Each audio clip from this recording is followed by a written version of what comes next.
मारी जाल तो धोखो करे भैया ओ बुधाइए न करे आपके अकेलो करे न भैया अता छो थो एतिरो रोई छो थो एतिरियूं रड़ियूं करे वीचारी तुंहिंजो छा खणी वई जो उन जे कढ एॾो खणी डांडो विधो थी हुन वीचारी जो रूह तड़पंदो हूंदो बाबा सब्र कर अल्लाह दे रखो भाऊ सब्र कर बाबा हर के मरणो कोई भी न रहंदो अदा मां सब समझा तो सब बरगा सब्र कर अल्लाह दे रखो अदा केड़ो सब्र क्या अदा तुझी भी साल चेरी नजी भी साल चेरी न मामे जी भी साल चेरी मुझी जो मरी वई अल्लाह बुधा धोखो करे अल्लाह पर न बुधा धोखो कयो इनके ये करो न खपे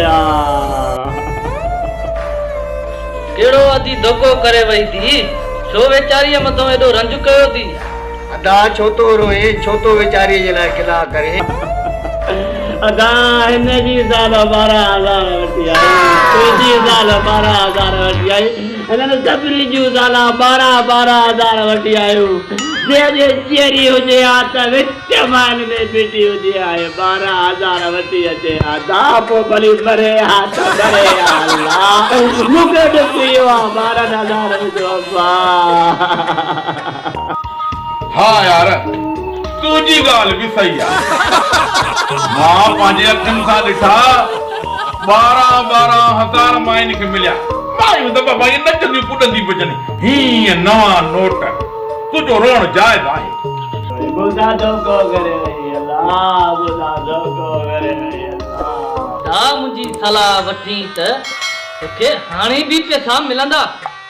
हाणे कीअं पैसा मिलंदा सदा माई त वई मरी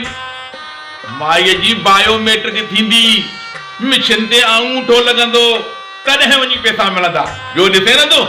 आर्मीअ वारनि सख़्ती बि कई आहे इन वारा पैसा त वया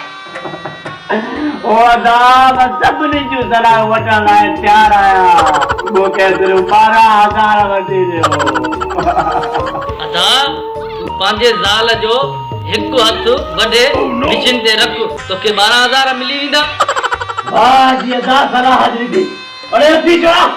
घणो कुहाड़ो खणियो त मां जूं ॿई बांह थो वढे रखां